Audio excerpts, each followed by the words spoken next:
So, ayun mga ka-take good evening. Magandang gabi po sa inyong lahat at masayang blackout po sa inyong lahat. At ito nga, dahil may kuryente na sa highway, tapos sa ibang barangay, sa amin dito sa looban, basta dito sa amin sa looban, wala pa rin kuryente mga ka-take. At ito, ang ginawa ko, nag-isip ako ng alternatibong paraan para magkaroon ako ng ilaw ngayong gabi. Kasi nga, itong kandila, itong maliit na kandila na to, maliliit, ah, kulang-kulang isang oras na nauupos na. Hindi ko namamalayan kagaya kagabi, hindi ko namamalayan, madilim na, siyempre wala nang ilaw. Kaya naisip ko, may napanood kasi akong mga ka-take video na gumawa siya ng alternatibong paraan para magkaroon siya ng ilaw. Nilagyan niya ng bigas, tubig, tsaka mantika. Tapos cotton buds sa gitna. Pero tinry ko kanina yung cotton buds mga ka-take. Ang bilis na ubos yung cotton buds. Namatay siya agad. Ngayon, sabi ko, subukan ko kaya itong kandila. So, ginawa ko, kinat ko mga ka-take. Itong isa, ginawa kong 3. Kinat ko siya into 3. Tapos, ang una kong tinesting yung una, yung nasa gitna. Yung unang tinesting ko. Ngayon, kanina pa siya umiilaw mga ka-take.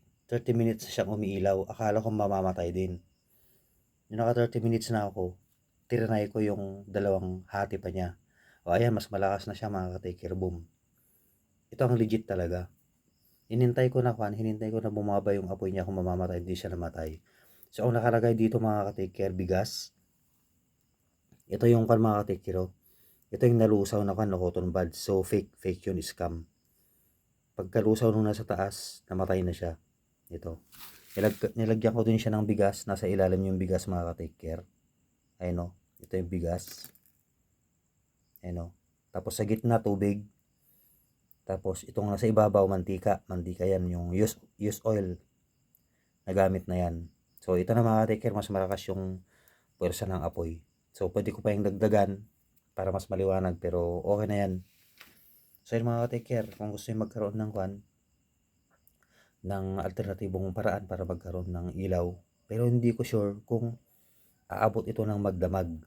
So, kapag gumising ako mamaya tapos madilim na, ibig sabihin patay na, wala nang ilaw. Pero kapag gising ko mamaya, pag mag-jingle bells ako, kapag mayroon pa rin yung ilaw, legit talaga natatagal.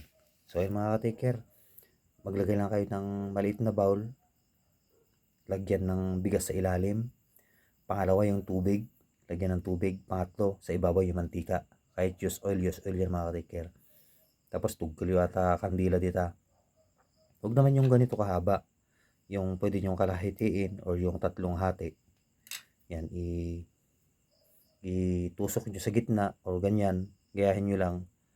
Tatagal yan. Nasa 30 minutes na tayo mga ka-take. Yung pinakauna, 30 minutes na siyang umaapoy na ganyan.